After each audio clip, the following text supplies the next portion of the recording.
Good evening, everyone. Welcome. My name is Joe Davidge, and I'm the Executive Director here at the Georgia Center for the Book. And on behalf of the Georgia Center for the Book, DeKalb County Public Library, and the DeKalb Library Foundation, welcome to another in our continuing series of virtual author events. I am so pleased this evening that you've taken time out of your busy Olympics watching schedule to join us tonight and hear about fantastic books and authors, especially for our Black History Month celebration. I, of course, am very pleased to announce that Erin Jackson, who is, of course, the first Black woman to win a gold medal in Olympic speed skating, she joins Elena Myers-Taylor, who once again brings a silver medal home to the great state of Georgia. And we are so very, very proud of that. I would also like to mention that we are co-sponsoring this event with the Louisiana Center for the Book. They are wonderful partners and sister centers for the book for us. As many of you know, when Hurricane Katrina took place back in 2006, Atlanta was a center of evacuation for so many people escaping the path of the hurricane. And we were greatly affected by it. And we still remember all of those who came here and for many who stayed here after the events of Hurricane Katrina. So thank you to Jim Davis and everybody at the Louisiana Center for the Book. In the chat, we have, of course, put a link to the Louisiana Center for the Book. But if you are joining us from anywhere in the United States and would like to find your affiliate center for the book, you can go to read.gov, which is the Center for the Book website at the Library of Congress. And you can find your affiliate state center wherever you may be, either in the 50 states, the DC metro area, Puerto Rico, Guam, and the US Virgin Islands all have affiliate centers for the book, doing wonderful things across the country.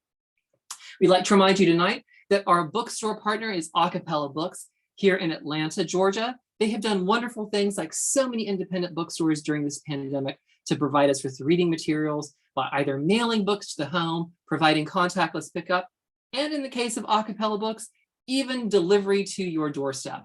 So the links to order both of this evening's books are there as well. We would like to remind you that during our presentation, if you would like to ask questions, please feel free to use the Q&A feature. You'll find the Q&A button at the top or the bottom of your screen, depending on your device. And we've also turned on live transcriptions for this event for our hearing impaired patrons. You can find the CC button at the top or the bottom of your screen, and you can modify the font to fit your needs. Right now, though, I'd like to go ahead and introduce our guests for this evening. Destiny O Birdsong is a Louisiana-born poet, novelist, and essayist whose work has appeared in the Paris Review, Catapult, The Breakbeat Poets Presents Black Girl Magic, and elsewhere. Her critical work recently appeared in African American Review and in the Cambridge Companion to Transitional American Literature. Destiny has won the Academy of American Poets Prize, the Naugatuck River Review's 2016 Poetry Contest, Meridian's 2017 Borders Contest in Poetry, and the Richard G. Peterson Poetry Prize from Crab Orchard Review. She received support from Cave Canem, Caillou, Jack Jones Literary Arts, Pink Door, McDowell, the Ragdale Foundation, and Tin House, where she in 2018 was the Summer Workshop Scholar. Her debut poetry collection, Negotiations, was published in 2020 by Tin House and was longlisted for the 2021 Penn Volkner Award. Her debut novel, Nobody's Magic, is a glittering triptych novel. Suzette, Maple, Agnes, and 3 Black women with albinism call Shreveport, Louisiana home. Chantal James lives in Washington, D.C., but if you're in the Atlanta area and she looks familiar to you, she was once a bookseller for Acapella Books and also was the bookseller at several Georgia Center for the Book events at the Decatur Library and I believe the Jimmy Carter Library and Museum as well. She has been published across genres as a poet, as a fiction writer, essayist, and book reviewer in such venues as Catapult, Paste Magazine, Harvard's Transition Magazine, The Bitter Southerner, and more. Her honors include a Fulbright Fellowship in Creative Writing to Morocco and a finalist position for the Alex Albright Creative Nonfiction Prize from the North Carolina Literary Review for 2019. Her novel, None But the Righteous, tells the story of Ham, who is struggling in the wake of Hurricane Katrina. The LA Times calls it a book of faith aching to be claimed, of land that dares to be redeemed, of souls searching to be free and spirits looking for a home. They are, of course, going to be interviewed tonight by the brilliant and effervescent Nicki Salcedo, who lives here in Decatur, Georgia, and is an author and journalist. You can find her essays and her reviews at decatorish.com, and I would encourage you highly to do so. So without further ado, would you please welcome these three brilliant, strong women, Nicki Salcedo, Chantal James, and Destiny O Birdsong. Nicki? Thank you, Joe. What a warm welcome. We are so excited to have our conversation today. A special thanks again to the Georgia Center for the Book and the Louisiana Center for the Book, and our bookseller Acapella, who is going to bring these wonderful stories into our houses and keep us warm for what's left of the winter. I am so thankful to speak to these two authors today, and we're going to learn a little bit more about their stories, their writing process, what they want to tell us about the world and their experience. And it is a great honor to welcome Destiny and Chantal today into the conversation. So welcome. My first question is for each of you just to give me a quick introduction about the premise of your book. And Chantal, I will start with you. Tell me about None But the Righteous. Sure. Well, None But the Righteous is the story of a young, and I really love that Joe brought this up because it's very relevant to the story. He's actually a young evacuee from Hurricane Katrina from the city of New Orleans who finds himself in Atlanta, among other places. And it's almost a story of his coming of age as he comes to terms with becoming a father. And it is narrated by the spirit who animates a relic that he was given when he was a boy, Saint Martin de Porres, who's an actual historical figure, who lived a few centuries ago in Lima, Peru. And so Saint Martin is narrating the story of Ham's long journey back homeward after he's been exiled from the storm. Excellent. So the storm was the catalyst for your story. And Destiny, in your stories, tell us about these three characters. What's going on with them? Yeah, so I think that if I had to sum up what was happening in all three of their lives, I would say that each narrative is about endings and beginnings, right? So, like, one's childhood ends, or a relationship ends, or an opportunity ends, and each woman has to kind of figure out like what the rest of her life is going to look like in the wake of these endings.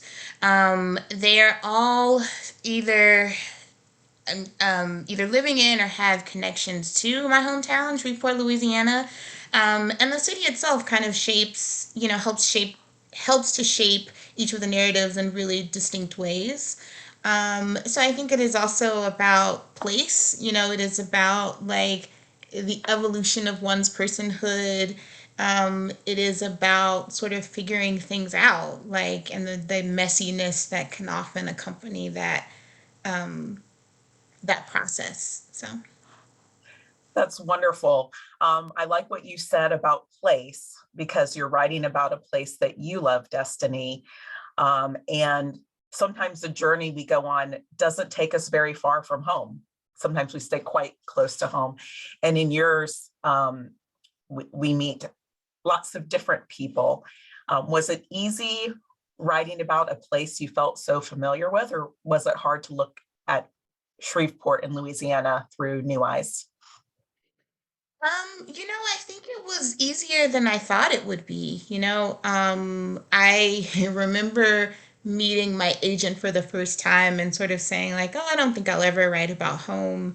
But when I started writing about these characters, I think one of the questions I had to ask myself was, where do I put them so that they feel safe? Right? Because characters with albinism are not often safe in literature, physically, but also just in terms of like, yeah, their representation. And so it was a really easy answer that like to like put them in a place where I feel loved and I feel safe. I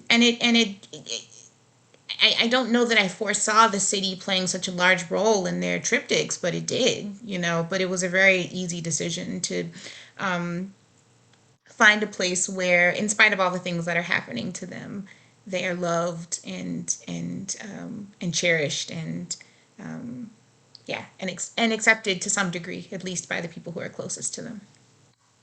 That's wonderful. Uh, Chantal, in your story, it was, as I was reading, I thought a lot about the Odyssey, big journeys, and then the waters coming in. What do you think about your journey? Your journey kind of is a journey through time, a journey through also space and location. How was that writing? You're on mute. Sorry about that, but just for clarification, do you mean how was that writing for my characters, or are you asking about like my own personal journey? Your personal journey. Chantal writing it. Yes.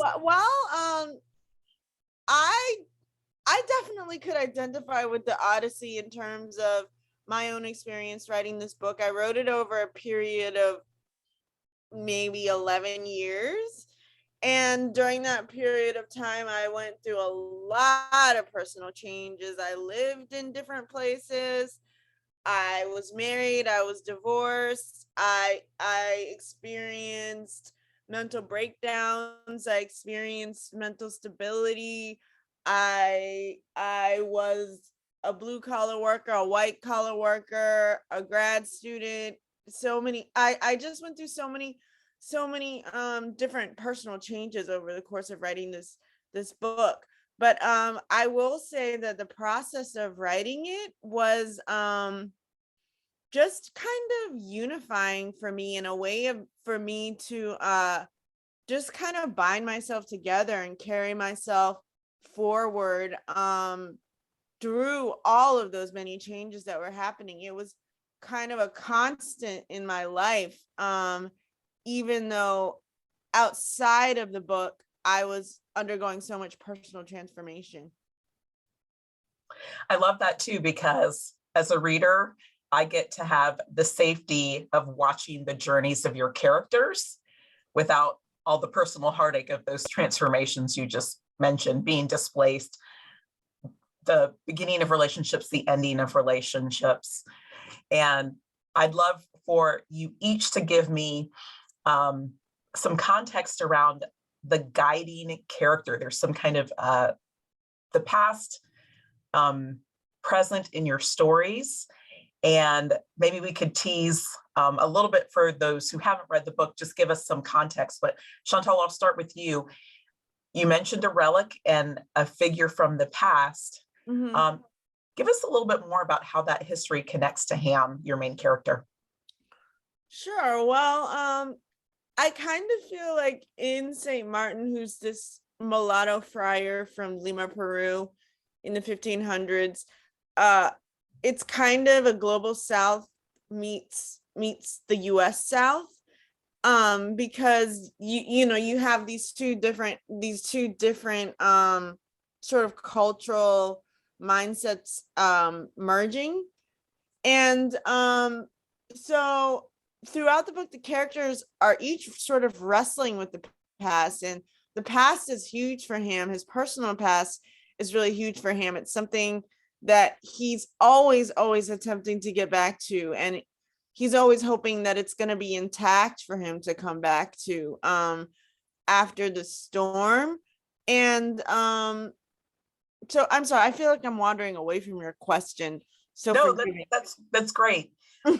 Because the past is following him as he's having his journey from New Orleans to Atlanta and then back, or so that spirit is kind of present with him. It was wonderful to read, honestly. It was magical and poetic. So thank you for that. And Destiny, I'll ask you the same, because you might not have that same spirit who's come from Peru and the relic like Chantal has, but the past is there in your story. And you've mentioned just historically the way your characters might have been treated because of their color. But give us a hint of how the past works in your story. Yeah, absolutely. So it works in different ways in each of the triptychs. In Suzette's case, she's had like a potentially violent childhood encounter, and it's changed the way her parents raised her, really. And so she's been really sheltered and kind of overprotected, and her realization that the life that she's been given, in spite of all of its perks, isn't really what she wants. And so the past really is it is a catalyst in the sense that like it has created the environment out that she's trying to break out of. So in Maple's case, her really deep and like abiding love for her mother and the sort of the lives that they've lived, because her mother gave birth to her, I think, when she was 14 or 15. And so they've kind of grown up together. And, her having to shoulder that loss is just earth shattering because she's lost a sense of who she is. Um, and so, that is her sort of the point at which she kind of has to figure out, what does life look like now without this person who was my everything and has always been my everything. And Agnes's story, deep childhood trauma, some of which was inflicted on her by her sister, I think it has really sort of shaped the person she's become. And in ways that I don't even think she kind of realizes, like, but we kind of see it through the omniscient narrator. And in the wake of her disappointment with the life she's living now, like she kind of has to figure out where does she go in the aftermath of these traumas that feel connected, feel connected to the past in some really powerful ways. So Yes, the past is intrusive. The past starts and guides the story and destiny in your stories. What's interesting is this perspective. There's been a lot of conversation in the media on colorism, and traditionally it is about people who have dark skin who are experiencing some type of discrimination or the world viewing them not as beautiful. In your story, you're showing the other end of the spectrum for colorism and really the same deep hurts in the way the world looks at people who are different. Do you feel okay talking to us about that aspect of your stories as well? sure. Trying to figure out where to begin. Um, yeah, I think that yes, each of the women grapples with the reality of living in a body that is not traditionally considered beautiful, right? And there's deep irony in Agnes's story because there's some things happening with colorism with her sisters, like self-perception. But her sister is also like in some ways like disgusted with her because she is sort of like the extreme of the ideal, right? So like Agnes is sort of like the extreme of what Bernice wants to be, but she still falls short because she is sort of too much of she's too much of this kind of like fairness that Bernice is kind of pandering after as a teenager. And so, yeah, I think that when we talk about colorism, particularly in the Black community, I think it's a really complicated subject. I think it has many sort of, I think you're right that there are these like parallels about like the ways that they're ostracized or the ways that they're sort of kind of like considered like not beautiful because they don't meet this ideal. Um, and that kind of complicates the conversations that we often have about the impact of colorism and like how it affects how we see each other as beautiful but also like how we see each other as Black, right? Because I think that like there is often a conflation of like color and like sort of like racial authenticity that I think is also really harmful and messy. And I don't think that any of those conversations are necessarily like more pressing than the other ones, but I do think that some of them sort of get more attention than the others. And so, yeah, so like, you know, that comes up in the novel in a way that I don't necessarily think gets a lot of conversation in our larger conversations about those issues. So, but yeah. Well, they don't get a lot of airplay. And so this novel is a great way to dive into changing our perspectives of, you know, the people in our communities around us. So that's great. Chantal, my next question is for you. And it's about the idea of identity, especially as you have a male protagonist in your story who's on this journey. Do you have any comments on Ham's identity? And what? I will say that Ham throughout the book is Ham throughout his life, even before the book's action, has been searching for a way to belong. And I think he's been searching for a way of identifying himself that has to do with who he fits in with and who he feels welcomed by. So like there's a part of him that really wants to identify as a member of Miss Pearl's family, who's his foster mother. There's a part of him who really wants to identify with his friend Mayfly, who he's sort of enraptured with, that he met when she was a little bit older than him when he was young. I think he learned Spanish from being with these friends of his that he travels across the country with as a migrant laborer. And I think even that for him is trying on identity, trying on a new sense of identity. And I think for him, his sense of identity really comes from like his relationship to those who are around him and how he kind of wants to see himself fitting in. Chantal, would you say Ham is the character you're most excited for readers to meet, or do you think one of those secondary characters started to steal the show? I am excited for the readers to meet Ham. Mm-hmm. I don't necessarily have a favorite, but I've liked people's reactions to him in that, like, I feel like people feel like sort of a tenderness towards Ham and sort of an identification with Ham, even though like he doesn't always do the right thing. Sometimes he's very frustrating. Yeah. He's not perfect by any means. He's very flawed, and he even has a skewed morality in some ways.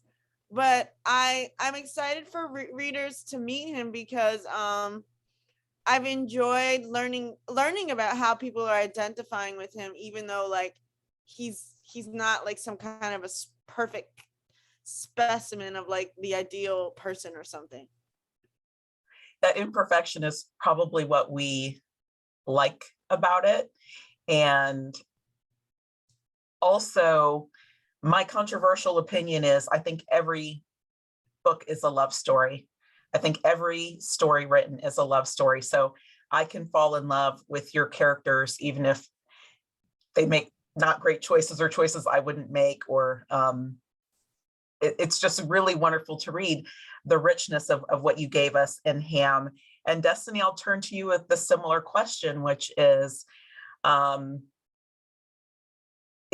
there one particular, and I'm not asking you to choose your darlings, and you have a triptych here, so we've got, three very related stories, but is there one that you're most excited for people to read? Or that reaction, Chantal said she's enjoying hearing the reaction when people learn to love Ham. What do you think? Yeah, so I think I choose between the main characters. I have come to love them equally, which I think was a journey because I didn't necessarily like Agnes when I started writing her. I think she's got a lot of trauma and she's, become a hurt person who hurts other people and sometimes herself. Yeah, so, Yeah. yeah. So I couldn't choose between the three of them. I think that the non-main character that I just love the most would be Donnie from Suzette's Triptych Drive. I love him so much. If there was a human version of him, I'd be married to him. I Tell, think tell that us, tell us exactly what it is. Tell us about this character. Give your readers a hint.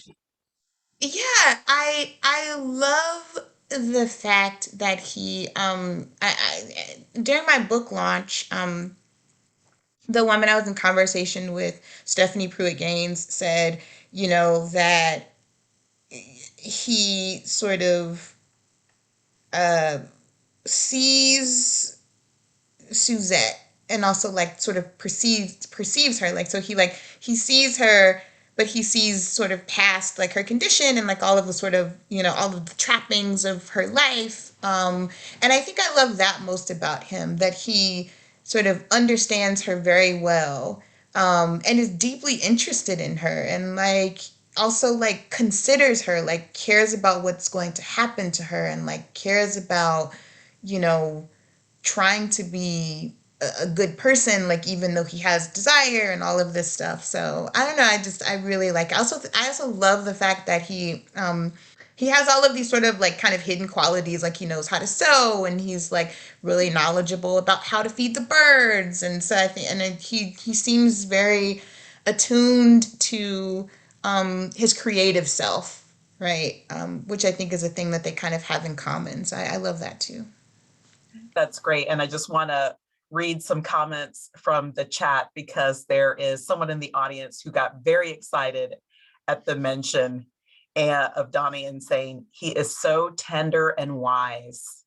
Wouldn't that be a nice way for anyone to describe anybody? That's just kind of a beautiful way. He's handy, he's a fixer. So it's fun. Sometimes writing characters surprise you. They take on a life of their own. And we're talking about two books, None But the Righteous and also Nobody's Magic. These are novels set in the South. I highly encourage anyone listening in to get these two books. They're so beautiful. So I'm going to first ask about poetry because both of you have poetry in your background. And I have to say, I'm an adult who still buys poetry, and I'm fortunate to be in a city and around book festivals, and I get to see poets, but I don't think a lot of readers pick up poetry. And then when poets start writing fiction, I get very excited because I know the language is going to be amazing, that there won't be wasted words. So, but then the other hand is writing a poem is a lot different than writing a book. So I'd love, Chantal, I'll start with you. The transition from short to something very long, how did that feel for you? It's never really felt so much like a transition because I don't publish a lot of poetry anymore, but I still write it. And I've always been writing it simultaneously with writing fiction. And I see it less than like, oh, this one thing is a stepping stone to this other thing. I see them more as like, well, these are just kind of different funnels that my mind goes through or something. And I really like being able to use line breaks and things like that. And I like just the texture of the words on the page when you're able to approach them so closely as you do in a poem. But I also like being able to sit with my characters and draw them out and follow them on a long journey, the way you do in a long work of fiction like a novel. So to me, they're just different aspects of me, myself expressing myself. That's great. There's a line, I was just going to read a couple lines from your book. There were 3 neat concentric rings of violets encircling each of the yard's 4 large trees. There were tires painted bright white, stacked pleasingly on top of one another. It's not something very dramatic that we're looking at. This yard, there's some things in the yard, but just your language there was very poetic, just describing something very simple. So reading the book was like a pleasure, like having a nice meal. So the poetry, I think, became the poetry became very evident, very evident. And Destiny, I'd like your perspective, because what Chantal said, which was kind of neat, is that it's 2 sort of parallel parts of the creative process. Was that the same for you, or do you think one fed off of the other? No, I think I feel the exact same way. It's like singing in different registers, right? Like, I don't always know what something's going to end up, like what form the thing's going to end up in. You know, I mean, I think for this book, it was really clear to me that there were stories that I wanted to tell. And so, I knew that it would be prose, I knew that it would be, and I knew that it would be something fictional because the characters weren't me. But I don't know. I think that a lot of times people sort of wonder about when one is sort of like engaging in the art, like is it like strategic in some way, right? That you just sort of like make these sort of very deliberate, calculated decisions. And I might be reading too much into that kind of curiosity, but for me it doesn't work like that. It's just much more like, what do I want to do with words? like yeah, and the real joy of figuring that stuff out. Yeah, and I mean, after a point, you kind of realize you're working on something, and so you do start to strategize and do all of that stuff. But in the beginning, for me, I like to just kind of go where the ideas lead me. At least at first, I like to let the inspiration do the driving, and then once I figure out where we are, I start giving directions. That's excellent. That's excellent. Well, as a reader, I enjoyed the directions the stories took, because we just saw the use of the word tender describing one of your characters. Some of it is quite gritty, some is quite sad, and still beautiful. So that is wonderful. You both have stories set in the South. We're talking here today on behalf of the Georgia Center for the Book and the Louisiana Center for the Book. And I'm quite partial, being Southern myself, that I love stories set in the South, and the South is so diverse. If you go from South Carolina, Florida, Mississippi, Gulf, everywhere. And I had a quote that I shared with you all when we were prepping, and it was from Flannery O'Connor. It's actually a quote I have up in my house, and it says, "Anything that comes out of the South is going to be called grotesque by the Northern reader, unless it is grotesque, in which case it's going to be called realistic." And you both have stories that are grounded in reality, hardship, personal perseverance, but these stories are also magical. So the South, in my opinion, sometimes gets a bad rap. Do you think it's grotesque, or do you think the South has the same shot as being elevated to high literary as other parts of the country? Well, And I think Outkast said it best. The South got something to say. I believe that the South is, I mean, it's not about being superlative or anything like that, but I believe the South has some of the richest culture to draw on, artistically and anything like that. I mean, so much of what we think of as American culture has its roots in particularly Black Southern culture. And I people like to look down on the South, but I think there are already instances where Southern culture has been elevated and people have been able to have that kind of appreciation for it in kind of a higher way. But I definitely think Southern culture is more than worthy of being considered high culture. Yes, absolutely. Destiny, what are your thoughts? I'm sorry, could you repeat the question? Um, I got lost in Chantal's answer. I thought that was beautiful. it But was sorry. beautiful.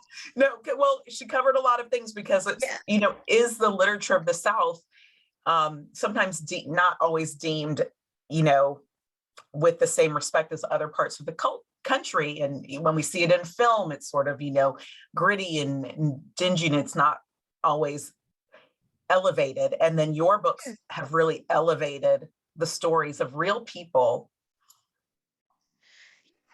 Yes.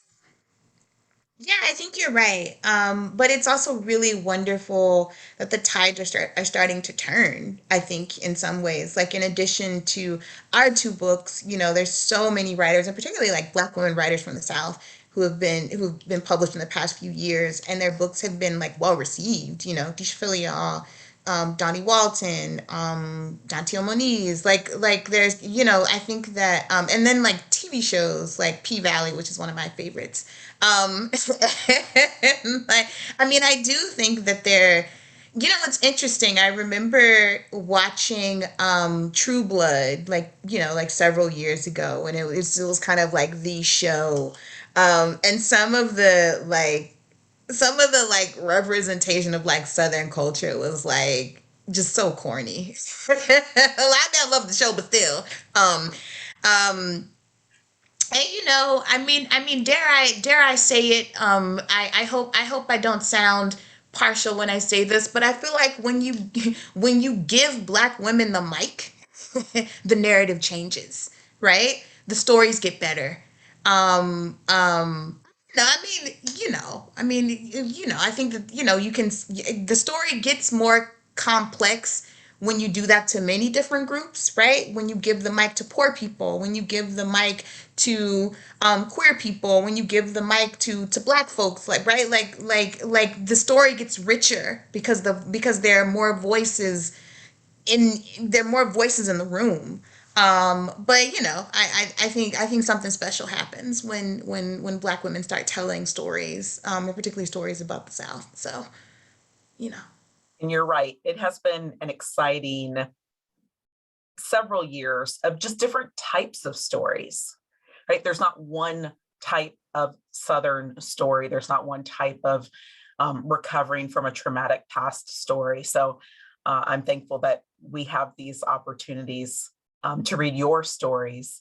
And that's the reminder for our audience that Acapella is our bookseller this evening. And the link is in the chat if you're interested in getting these two books. And I'm just going to tell you that you should get these two books. They are wonderful books. I like to be transported. I like to feel like I'm in another place with people I've never met who I love. I felt very transported. The writing is impeccable. The writing is just so good. And sometimes it's, real talk, the way we really talk to each other. And it's still beautiful. So please check out these books. I'd love to know if there's a specific theme that you want, just like a big theme from your books. Destiny, I'll start with you, and then Chantal, I'll ask you the same. A big theme. um, that's hard. Mhm. I have some guesses. I get, yeah, I think like, self actualization, right? Like, developing a sense of oneself that is separate and distinct from the many gazes that we are often subjected to. So I think that would be the big one for me.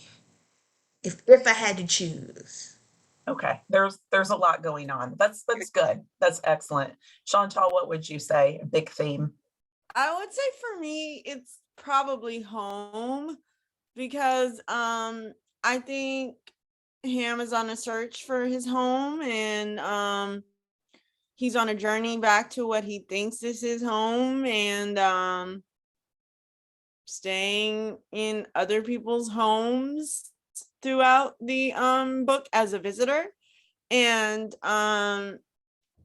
yeah, it's really about what, in many ways it's about like what is ours to call home. Yeah.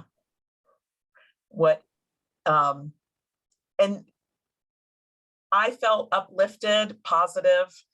What was your intent by the time we got to the end of the novel? What kind of feeling did you think you wanted your readers to feel by the time Ham got to, and I won't, nobody has the end of their journey, but where the story leaves off? Well, I didn't want it to be cut and dry, Yeah. because I do think there is this element of suspense that the book ends on, with some open questions. And I've even seen readers who were unhappy about the ambiguity about that, but it kind of is what it is. But for me, there was a clear arc of this story of like, I knew it was going to end with Ham reapproaching his hometown. And for me, that was like coming full circle. And that was like something really important and really satisfying for me to come to by the end of the story. I hope that's not a spoiler. I don't really care that much about spoilers because I feel like it's the I don't journey. think that's a spoiler. I don't think that's a spoiler. I try to be careful in our conversations. I did once have an author who somebody stood up in the audience and said like the last scene of the book, which was a big spoiler, and everyone gasped. So I try to be careful, but the journey ends ... for Ham, and then the readers can kind of fill in. I like that personally because I'm a writer. So when that happens, I know exactly what I think happens going forth. So that's fun for me. Destiny, I'll ask you to hear your comments about your book. What feeling do you want readers to take away? Uplifted, triumph. And these are three different sort of tales. So they all have a different flavor at the end. Yeah. Ooh, what do I want readers to walk away with?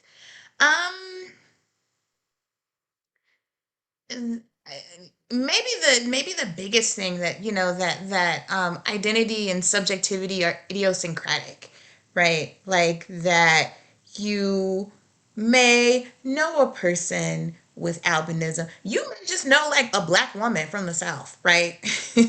And you may make a lot of sort of presumptions based on what you know about that person, but um, I think of like the quote, I think it's from Glennon Doyle, but it's like, that each person's life is like an unprecedented experience, right? That like nobody actually like has the whole map, right? And sometimes the individuals themselves don't have the whole map, which I think is what I like about the endings of each of the triptychs, is that like Chantal, I like to leave the door open, and I like to sort of like leave possibility there, and like I don't like neat endings. And haven't liked them since someone like very gently and lovingly like called me out in a poetry workshop for doing that. like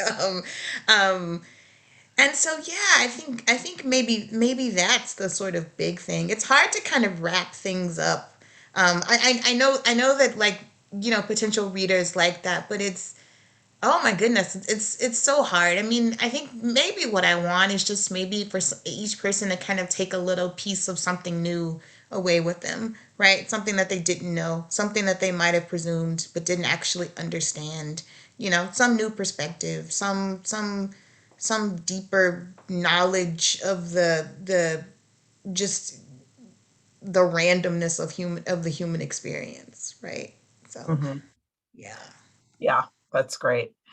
There's a question in the Q&A, Destiny, that's for you. I'm going to read it to you. It says, regarding the subject of colorism, I'm looking forward to seeing this subject covered from a different perspective than passing. And so the question is, do you see current 2022 parallels to your character? So it is a different type of conversation. Passing is really a different thing altogether. But what are your comments on that question? Yeah, so goodness, I don't know if I have like a 2022 like parallel. I think one of the reasons I wrote this book is because I didn't necessarily see myself in a lot of places or people like me in a lot of places.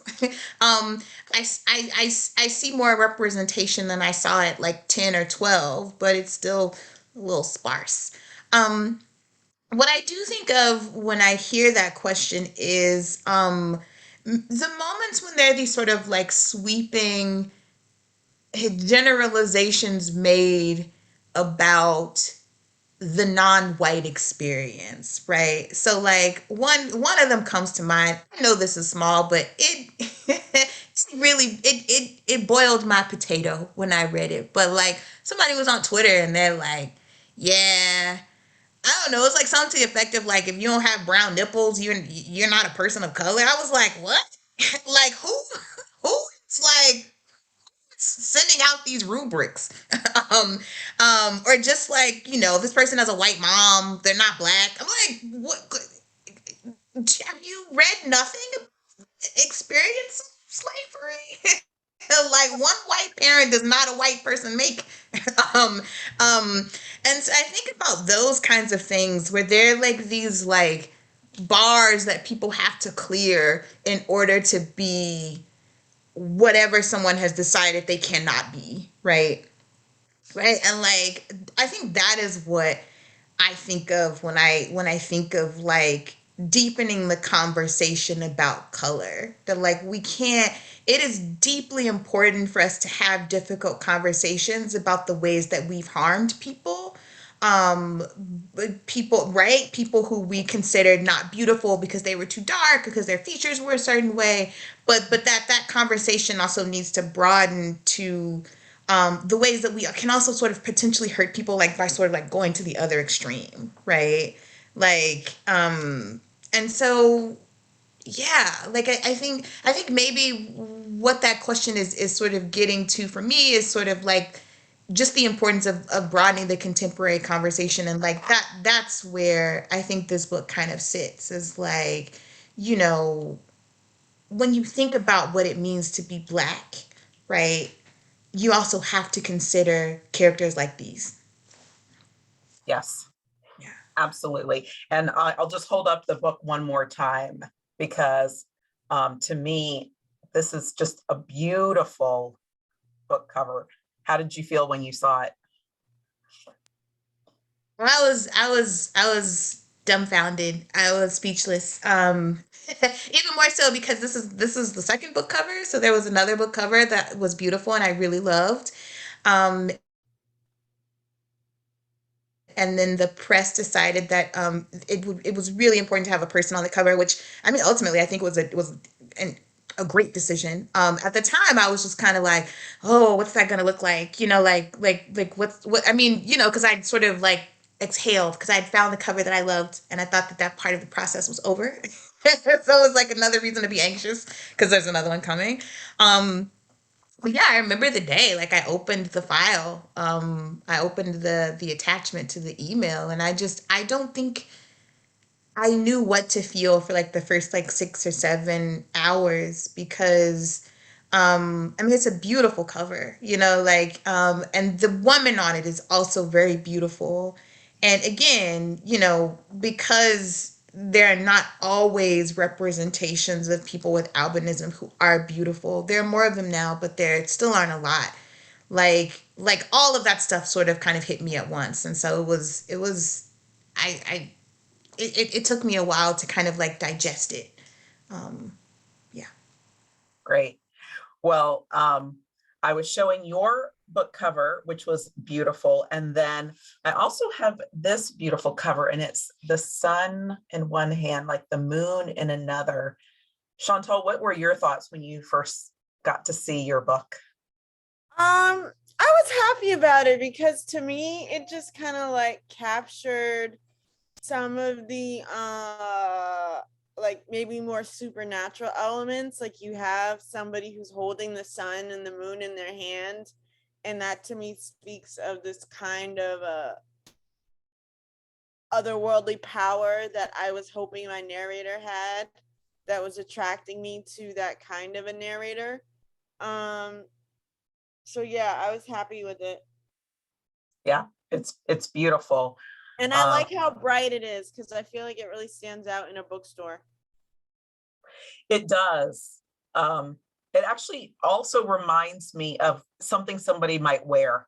So if I had my talisman, it might look like one of these two objects.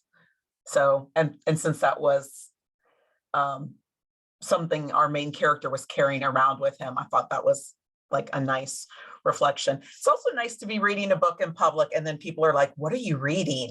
So having these beautiful covers, I think goes a long way for me to hand sell your books while I'm about town. We do have just a few more minutes and I wanted to make sure I got to ask you about these past 2 years, which have been curious and magical and sad at the same time, many different things. Have you changed as a writer over the course of the past 2 years? And if so, how? And Chantal, I'll start with you.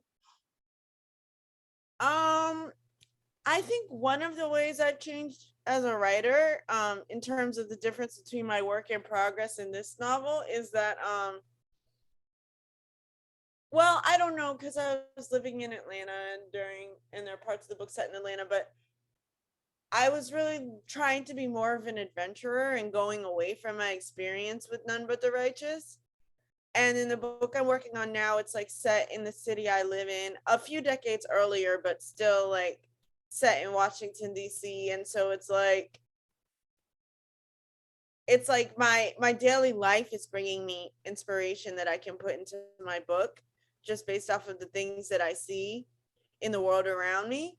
So that's been very different about my process. And I would also just say that I think it's been difficult for everybody to hold themselves together mentally during this whole coronavirus time. And I've really turned to my writing practice more than ever to just like give me that grip I need and like keep me going forward and like provide that discipline that just like makes life more livable, I think. Oh, that's great. And I hope for the writers in the audience or aspiring writers, they can think how they can kind of dig into their writing practice. You never know when you'll have more time to be a writer or less. Destiny, how have the past couple of years changed you? Hmm. I have, well, I feel like I was moving in this direction before the pandemic, but the time that I've gotten to spend alone with my brain, I think is just like, has been really helpful. I feel like I know myself very well now. And so that allows me to better understand my work, I think. Yeah, I'd sent some poems to a friend a couple of weeks ago, and she was like, the voice in these poems is so confident. And I feel like, yeah, like I feel like I'm more settled in my craft in that regard. I'm just I've had a couple of other rodeos. I feel a little feel a little more confident, riding the bull. And that's good. And I think, yeah, just space to like think. I have I mean, it's hard to be away from people, but I have benefited greatly from that. Like just Mhm. being with myself. Yeah. I like that your friend got to have a look at your words and knows you well enough to recognize some kind of change is happening, which Yeah, I'm is, super grateful. yeah, that's great. Could you tell me about what you're working on next? Um, Well, because the other thing that I think sometimes it like looks like I'm producing a lot of work, but like sometimes it's just like back, it's like stuff from like years ago that nobody wanted, and I go back to it. I'm like, it's pretty good. Um, so yeah, so I've been working on poems and nonfiction mostly. So like poetry and nonfiction. And poems lately have been bringing me a lot of joy, I love the TV show Euphoria, and I wrote a poem after watching the latest episode. I love Euphoria. I love how screwed up everybody is on Euphoria. I love it. I love it. I scream at the television. I have to pause sometimes to catch my breath. It's good art. um, um, yeah, because it makes me feel so yeah, so just writing more poems and nonfiction, and yeah, we'll see what comes of it. Excellent. And Chantal, what are you working on? Well, yeah, right now I'm working on this novel that I've been working on for a really long time, but I think I might be finished with it this year, which is like really saying something because I've been working on it for years before now. But it takes place in the 1980s in Washington D.C., the southwest quadrant of Washington D.C. And there's a dentist who lost his son to alcoholism a few years before and got dragged down into grief that made him basically unrecognizable. And it's basically about his search for immortality in the fashion of the Egyptian pharaohs, which is his means of coming to terms with his son's death. And that's pretty much all I'm working on, other than my little poems that I'm not showing anybody right now. And yeah, that's pretty much all I'm working on. That's excellent. And the poems that nobody is looking at, I bet if they looked at them, they'd tell you how confident you sounded. So keep making the poetry. And just before we close, I know we have some writers listening in. Do you have any words of advice for someone working on their first novel? Just give me a sentence or two of encouragement for those in the audience. Chantal, how about you? Sure. Well, I would say do it for yourself. Write it for you. Write the book that you want to see. Because I just feel like there's so much discourse all around about like, this is what the market wants and this is what the business is about and like all of this stuff. And at the end of the day, my feeling is like, you do have to learn a lot about what the business of writing is about. But at the end of the day, you can't manufacture yourself for anybody's tastes but your own tastes.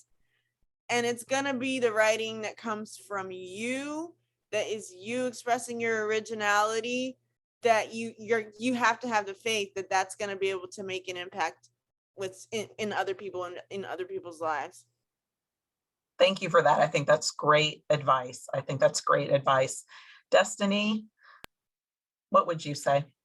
Yeah, I think it's the same. I think that I really think it's important for me to like keep the business of writing out of that time I spend with my own words, right? Like, I mean, yes, like I write full time. It is important to be compensated for my writing. It's important to me that people read what I'm writing, and that they know it exists in the world. But when it's just me and my stuff, and I'm just trying to like figure out what I want to say, like I don't I try to keep that stuff as far away as possible. So um I think you can't always be thinking about the book. I think what I really try to do is just make really good work.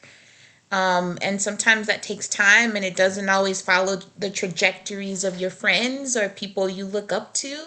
But one of my friends once told me something that I think I've like held really close ever since, which is that like your journey doesn't have to look like anyone else's. And I think there's such a pressure for young writers to like get out there and to sort of, get a book deal and like do all that stuff.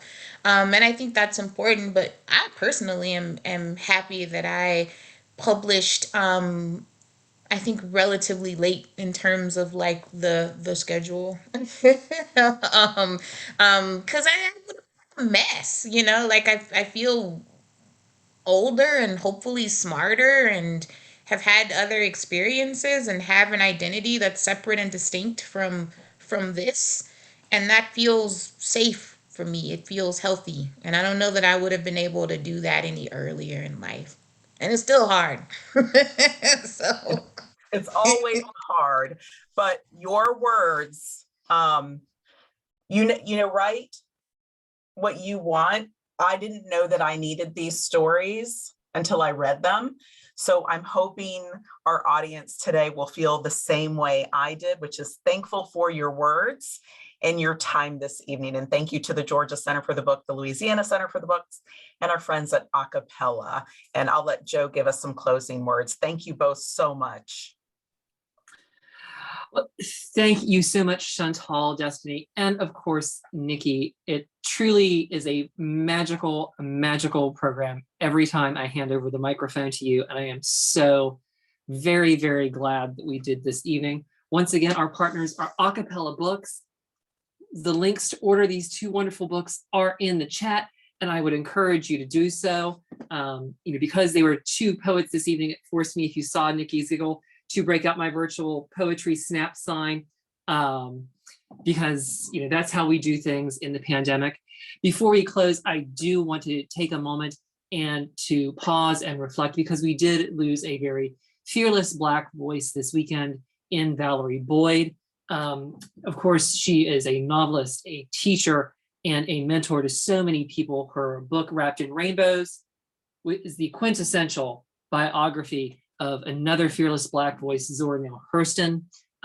So we would like just to take a moment and to recognize the great literary gifts that she gave us. She has two more literary gifts that she is bestowing on us this coming year, posthumously: Gathering Blossoms Under Fire, the journals of Alice Walker, that she did as an Alice Walker scholar, and Bigger Than Bravery, Black Writers on the Year That Changed the World.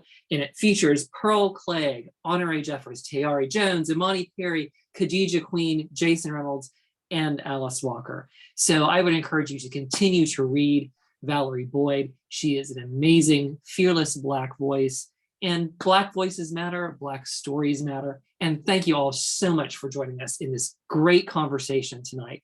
Thank you again, Chantal. Thank you, Destiny. And thank you, Nicki. Much love, and we will see you all again very, very soon. Have a wonderful evening.